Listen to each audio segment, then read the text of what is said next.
नमस्कार दोस्तों। आज एक बहुत ही दिलचस्प वीडियो आपके सामने लेकर के आया हूं और ये वीडियो संभवतः इस रूप में आपने अभी कहीं देखा नहीं होगा। एक बड़ी घटना हुई है, कुछ लोगों के लिए वो छोटी घटना हो सकती है, लेकिन मेरे लिए बहुत बड़ी घटना है। अमेरिका, ईरान, इजराइल, ये जो कॉन्फ्लिक्ट सारा का सारा चल रहा है, इसी का जुड़ा हुआ एक किस्सा है और ये अभी 3, 4, 5 अप्रैल की तिथियों में हुआ। लगभग 48 घंटे तक ये एक घटनाक्रम चला और इस घटनाक्रम ने ये साबित कर दिया कि ये जो लड़ाई खाड़ी में इस समय चल रही है, इसका विजेता होने का हकदार सिर्फ और सिर्फ अमेरिका है। ईरान, जिसके लिए मीडिया में एक बहुत बड़ी सिंपैथी की वेव क्रिएट की जा रही है, उसको इसका कोई राइट ही नहीं बनता कि वो इसका विजेता बन सके। वो कहीं भी डिजर्व ही नहीं करता।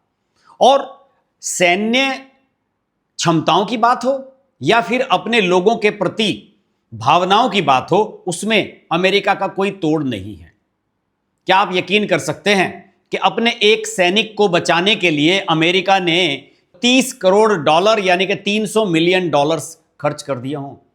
आप यकीन कर सकते हैं? अगर भारत के रुपये के हिसाब से मैं इसकी बात करूं तो 2,791 करोड़ के आसपास बैठता है केवल एक सैनिक को बचाने के लिए। और यह सिर्फ अमेरिका कर सकता है, किसी और देश के बूते में यह नहीं है और ना ही कोई इतना बड़ा रिस्क ले सकता है।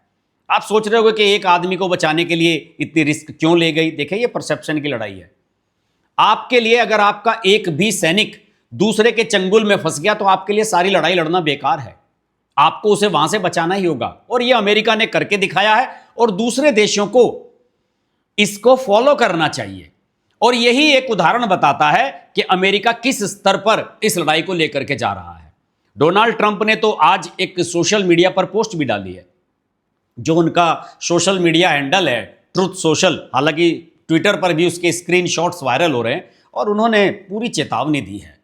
इस प्रकार की चेतावनी ईरान को दी है कि 48 घंटे में तुझे बर्बाद कर दिया जाएगा, तुम्हारा अल्लाह भी तुम्हें नहीं बचा पाएगा। और ये जो होर्मुज पर तुम कब्जा कर करके बैठे हो ना, ये तुम इस पर रुक नहीं पाओगे। और ऐसी भाषा का इस्तेमाल किया कि अगर मैं हिंदी में उसका ट्रांसलेट कर दूं तो उसमें बस सिर्फ गालियां ही गालियां लिखी गई हैं ईरान के लिए। हालांकि बहुत सारे लोगों को ये अजीब लग सकती है कि एक देश का राष्ट्रीय अध्यक्ष, राष्ट्रपति इस प्रकार की बात कर रहा है, लेकिन मेरा मानना है दोस्तों, ईरान इसी भाषा का हकदार है। उसके साथ इसी तरह की भाषा में बात होनी चाहिए जिस प्रकार उसने सारी दुनिया में आतंकवाद को बढ़ाया है। लेकिन मैं आज के वीडियो का फोकस सिर्फ एक किस्से पर रखूंगा दोस्तों। देखिए, आप जानते हैं कि अमेरिका के खाड़ी देशों में और यूरोप के कुछ कंट्रीज में जो ठिकाने हैं, वहां से उसके प्लेन उड़ते हैं, उसके जेट उड़ते हैं और ईरान के ऊपर बमबारी करते हैं। 3 अप्रैल की सुबह अमेरिका का F-15E, जिसको ईगल विमान कहा जाता है, वो ईरान के कुछ खास इलाकों पे, जैसे खुजेस्तान, कोहगलियू, ये सारे जो इलाके हैं, यहां पर बम बरसा रहा था। इन इलाकों में ईरान के तेल ईंधन निकालने के कुएं हैं और कारखाने हैं, उनको रिफाइनरीज हैं। और इस विमान में 2 अधिकारी थे। कोई भी इस तरह का जो फाइटर प्लेन होता है, उसमें 2 ही लोग होते हैं, एक पायलट जो उसको ड्राइव करता है और दूसरा होता है जिसको कहते हैं कि वेपन सिस्टम ऑफिसर, WSO जिसको कह सकते हैं, कि हथियारों को चलाने वाला, नियंत्रित करने वाला, कंट्रोल करने वाला अधिकारी। अब हुआ यह कि ईरान की एक मिसाइल, या कह सकते हैं कि जो एयरक्राफ्ट पर फायर करने वाली गन होती है, उसकी एक गोली, उसका एक बम जाकर के इस प्लेन में लगा, इस जेट में लगा और यह क्रैश हो गया ईरान के पहाड़ियों के इलाके में। इसमें क्रैश होने से पहले दोनों ऑफिसर्स ने अपने आप को सेल्फ इजेक्ट कर दिया, यानी कि बटन दबाया और वो बाहर निकल गए पैराशूट के माध्यम से। एक ऑफिसर पास में ही गिरा क्रैश पॉइंट के, और चूंकि अमेरिका का बैकअप प्लान तैयार रहता है, तुरंत जैसे ही इसके क्रैश होने की खबर पहुंची, कुछ ही मिनटों के बाद वहां पर मौके पर पहुंचकर उसको बचा लिया गया और उसको निकाल करके ले गए। लेकिन जो दूसरा ऑफिसर था, जिसके बारे में कहा जा रहा है कि वो महिला अधिकारी थी, मुझे पुष्टि नहीं हुई है इसकी, लेकिन यह पता लगाया कि वो कर्नल रैंक की थी, जो हथियार चलाने वाली अधिकारी थी, WSO जिसको कहते हैं, वो जो थी वो पैराशूट के माध्यम से कहीं दूर पर जाकर निकली और जब वो वहां पर गिरी उसके पैर में मोच भी आ गई। ये एक बड़ा घटनाक्रम था। पूरे पेंटागन में हल्ला मच गया कि अब क्या किया जाए, अब क्या किया जाए, किस तरीके से उसको निकाला जाए। देखिए, मुख्य पायलट तो 3 अप्रैल की दोपहर तक ही वहां से निकाल लिया गया। इस दौरान थोड़ी सी गोलीबारी हुई ईरान की सेना में और अमेरिका की सेना में, लेकिन उसको निकाल करके ले गए और बचाव दल के कुछ सदस्य घायल जरूर हुए, लेकिन उसको बचा करके वहां से निकाल लिया गया। लेकिन अमेरिका की एक पॉलिसी है, वहां की सेना की एक पॉलिसी है, लीव नो मैन बिहाइंड। किसी भी आदमी को पीछे नहीं छोड़ना है, उसे अंतिम दम तक निकाल करके लाना है। और देखिए, अमेरिका की हमेशा पॉलिसी रही है कि अपने एक भी जवान के लिए वो जान की बाजी लगा सकता है। पूरी अमेरिकी फौज में खलबली मच गई। पेंटागन तक ये सूचना पहुंच गई कि हमारी एक महिला कर्नल है जो वहां पर फंस गई है और उसकी कोई सूचना नहीं मिल रही है। देखिए, क्या है कि ईरान के ऊपर के हिस्से में जो यूरोप की तरफ का जो नॉर्दर्न का इलाका है, वहां पर जाग्रेस नाम का एक पर्वत है जिसकी ऊंची ऊंची चट्टानें हैं। कह सकते हैं कि बड़ी बड़ी घाटियां हैं। पूरा जो है टेरिन से घिरा हुआ इलाका है और इसलिए माना जाता है कि ईरान को पैदल सेना के माध्यम से हराना आसान नहीं है। उन टेरेंस के बीच में वो जाकर के गिरती है और अपने आप को बचाने के लिए, जहां पर क्रैश पॉइंट था, ऐसा होता है ना कि जहां पायलट गिरा, समझिए वो पैराशूट से गिरी, उस पैराशूट जहां गिरता है तो वो भी रडार में कैप्चर हो जाता है। तो उसने तुरंत उस स्थान को छोड़ा और वहां से भाग कर एक पहाड़ी जो 7000 फीट ऊंची थी, उस पहाड़ी की जो एक दरार थी बीच की, उसमें जाकर के वो छुप गई। और ये जो दुर्गम पहाड़ियां हैं, यहां पर किसी के लिए जाना आसान नहीं है। इन दुर्गम पहाड़ियों में कुछ घुमंतू टाइप की जो जनजातियां हैं, जंगली जनजातियां हैं, वो रहती हैं। और जैसे कि बख्तियारी एक जाति है ईरान में जो पहाड़ों में ही रहती है, उनके पास हथियार भी होते हैं और इन इलाकों से वो अच्छी तरह से वाकिफ होते हैं। लेकिन उस ऑफिसर ने, WSO ने, उसके पास कुछ छोटी मोटी चीजें थी। एक गन थी, एक उसके पास क्या कहना चाहिए कि थोड़ा सा राशन था, एक पिस्टल थी और एक रेडियो ट्रांसमीटर था। वो जब सुरक्षित स्थान पर छिप गई, उसने रेडियो ट्रांसमीटर अपना ऑन किया और उससे इस प्रकार का एक मैसेज भेजा कि गॉड इज गुड, यानी कि भगवान सबसे बड़ा है, भगवान महान है, ईश्वर महान है। गॉड इज गुड मुसलमान अगर इंग्लिश में लिखेगा वो भी ऐसे लिखेगा, हिंदू ऐसे लिखेगा तो भी लिखेगा, और क्रिश्चियन भी ऐसे लिखेगा। इंग्लिश में तो सभी गॉड इज गुड है। यह मैसेज भेज करके उसने अपना रेडियो बंद कर दिया, जिससे कि ईरान की जो सेनाएं हैं, IRGC है उनकी सेना, वो उसको ट्रेस ना कर सके। ये मैसेज पहुंच गया पेंटागन में और उसके बाद तलाश शुरू कर दी गई। लेकिन संदेह क्या हुआ दोस्तों? संदेह यह हुआ कि अमेरिकी सेना ने यह सोचा, अधिकारियों की जब मीटिंग हुई इस बारे में, उन्होंने ये सोचा कि यार ये तो कोई मुसलमान भी भेज सकता है।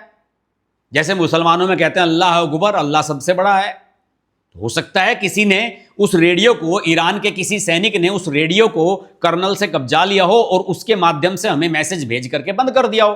और इसे कहते हैं ना, एक एम्बुश प्लान किया गया हो कि हम लोग उसको बचाने के लिए जाएं और वहां पर एक किल जोन क्रिएट हो जाए और जब हमारे सैनिक वहां पर जाएं, उनके ऊपर हमला करके उनको मार डाला जाए।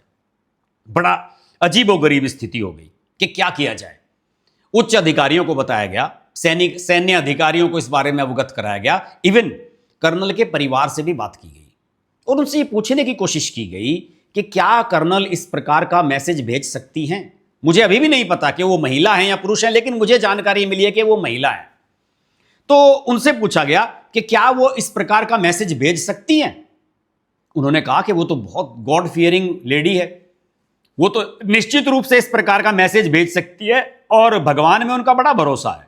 तो इस प्रकार इसकी पुष्टि की गई, उनकी आस्था की पुष्टि की गई कि वो किस प्रकार की अधिकारी हैं। और उसके बाद इसको प्लान किया गया कि भाई चलिए साहब, उसको बचाया जाए। और दोस्तों, जो इनका नाम है, मेरे पास जो सोशल मीडिया के माध्यम से जो इनका नाम आ रहा है, वो नाम मैं आपको बता देता हूं। वो नाम मुझे पुष्टि नहीं हुई, लेकिन फिर भी खबर मेरे सामने यही है कि इनका नाम कर्नल एलेक्सिस थॉम्पसन था। और इस प्रकार यह तय किया गया पेंटागन के द्वारा कि भाई हमला करते हैं और उसको बचा करके लाना है। लेकिन एक और भी थोड़ी सी आशंका थी। इजराइल की खुफिया एजेंसियां भी काम कर रही थी, जो IRGC में भी जिनके सूत्र हैं और साथ ही साथ जिन्होंने ईरान में अपना बढ़िया खुफिया तंत्र इजराइल ने फैलाया हुआ है। मोसाद के एजेंट हर जगह हैं, वहां से भी कनेक्शन मिल रहा था।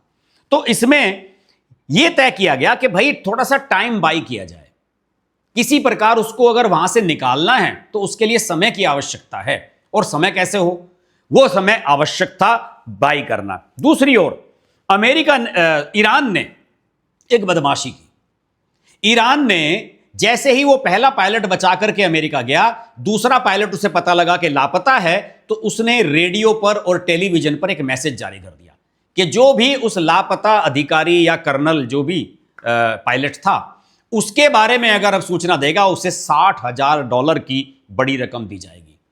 और वो मैसेज इसलिए प्रसारित किया गया कि जो टेरेंस में, पहाड़ियों में, चट्टानों में और घाटियों में जो घुमंतू जातियां रहते हैं, या कहते हैं कि जिसे बख्तियारी जाति या अन्य जंगली जातियां रहती हैं, उनके पास हथियार भी होते हैं, समय आने पर वो लड़ भी सकते हैं, कि उन लोगों तक ये मैसेज पहुंच जाए तो वो अपने आप उसको आसानी से तलाश कर लेंगे, यानी कि IRGC को ढूंढने से पहले शायद वो उसको तलाश कर दें। इस बात से सब लोग घबराए हुए थे। ये सूचना इजराइल के खुफिया तंत्र ने पेंटागन को भी दी कि सोशल मीडिया पर और टेलीविजन पर इस तरह का प्रसारण भी हुआ है। अब क्या किया जाए, यानी कि अब ऐसा लग रहा था कि अमेरिका की सेना उसे बचाने पहुंचे उससे पहले ही कहीं IRGC या वो जो जंगली लोग हैं वो कहीं उसको पकड़ ना लें, मार ना दे, कुछ भी कर सकते हैं, महिला है। इस बात की आशंका सबके मन में घर कर गई। उसके बाद यह किया गया तय कि भाई टाइम कैसे बनाया जाए, थोड़ा सा टाइम कैसे स्पेंड किया जाए। तो अमेरिका का देखिए नेटवर्क, देखिए अमेरिका ने अपने सूचना तंत्र को एक्टिव किया, सोशल मीडिया पर, टीवी पर, बाकी जगह खबर चलाई गई कि कर्नल भी मिल गई है, यानी कि जो दूसरा अधिकारी है उसको भी हमने हासिल कर लिया है और हम उसे जमीनी रास्ते से, मैदानी रास्ते से ईरान से बाहर निकाल रहे हैं। ईरान यहां फंस गया। ईरान की सारी सेनाओं का ध्यान पहाड़ियों से हटकर मैदानी इलाकों पर आ गया और इसी दौरान अमेरिकी सेनाओं को एंट्री का मौका मिल गया। और देखिए किया कैसे गया, 200 जवानों की एक टीम तैयार की गई दोस्तों, और उसमें ईरान के पास थोड़ा सा 14-15 किलोमीटर दूर जो 2-3 शहर हैं ईरान के, उनसे बाहर एक ऐसा इलाका है जो किसी के भी क्षेत्र में नहीं आता। वहां पर एक जिसे कहते हैं कि एक हवाई पट्टी और पूरा एयर बेस तैयार किया गया, जिसपे के बड़े वाले जेट विमान जिसमें 50-100 लोग बैठ करके आ सकें, वो उतारे जा सकें। देखिए कुछ ही घंटों के भीतर किस तरह की प्लानिंग की गई। हेलीकॉप्टर बुलाए गए जो रात में उड़ सकते हैं, साथ ही साथ 200 जवान तैयार किए गए जो अटैक करेंगे और कर्नल को बचा करके लाएंगे, उन्हें ढूंढकर और फिर प्लेन में चढ़ा करके लेकर के आएंगे। देखिए क्या जबरदस्त प्लानिंग। और उन सभी को नाइट विजन गॉगल्स दिए गए। 200 के 200 जितने भी जवान थे, हर एक के पास ऐसे गॉगल्स थे नाइट विजन वाले के, जो रात में भी देख सकते थे। और फिर उसके बाद वो 2 बड़े बड़े जहाज उतरते हैं और उसके साथ कुछ हेलीकॉप्टर्स उतरते हैं और फिर वहां से एक बड़ा अभियान शुरू किया जाता है। दोस्तों ये अभियान बड़ा दिलचस्प है, इसकी एक एक पल की डिटेल्स मैंने ढूंढ करके निकाली है कि जिससे कि आपकी दिलचस्पी इसमें बनी रह सके। तो दोस्तों एक ऐसा बड़ा अभियान चलाया गया कि जिसकी कोई कल्पना नहीं की जा सकती थी। आप ये समझिए कि $300 मिलियन कैसे खर्च हुए हैं एक अधिकारी पर, यह कोई छोटी मोटी बात है नहीं, ये किसी और देश के बूते की बात नहीं थी। जिस तरीके से इसको प्लान किया गया, आपने एक फिल्म देखी होगी, हॉलीवुड की फिल्म है जिसका नाम है एक्सट्रैक्शन। उसमें कोई भी कहीं आदमी फंस जाता है तो फिल्म का हीरो है वो किसको बाहर निकालेगा। एक बार तो उसमें ढाका का मिशन दिखाया गया, एक बार किसी और कंट्री का। एक्सट्रैक्शन बनी है, एक्सट्रैक्शन 1 और 2 बनी है। तो उसी तरह का एक एक्सट्रैक्शन प्लान तैयार किया गया, निकालने वाला प्लान तैयार किया गया। और उसके बाद ये सारे के सारे जितने भी सर्च टीम थी, जिसमें अमेरिकी कमांडो कर्नल थे, उनके अन्य टॉप लेवल के अधिकारी थे, वो पूरी की पूरी टीम वहां पर पहुंची। और ये जो एयर बेस बनाया गया दोस्तों, 200 फीट चौड़ी और 2900 फीट लंबी हवाई पट्टी तैयार की गई, जिस पर ये सारे के सारे जाकर के उतरे। और उसके बाद आप समझिए कि जबरदस्त अभियान चलाया गया। और इसमें दोस्तों जो किया गया वो किया ये गया कि जब वहां पर पहुंचे वो, तो उसी समय तक जो वहां की जनजातियां थी, जंगली लोग थे, वो लोग भी पहुंचने शुरू हो गए, दोनों तरफ से फायरिंग भी शुरू हो गई। लेकिन उसके बावजूद भी सैटेलाइट के माध्यम से जो कोऑर्डिनेट्स थे, देखिए उन्होंने एक मैसेज भेजा था गॉड इज गुड। उस गॉड इज गुड के एक मैसेज से ही सैटेलाइट के माध्यम से ये ट्रेस कर लिया गया कि उसकी एग्जैक्ट लोकेशन क्या है।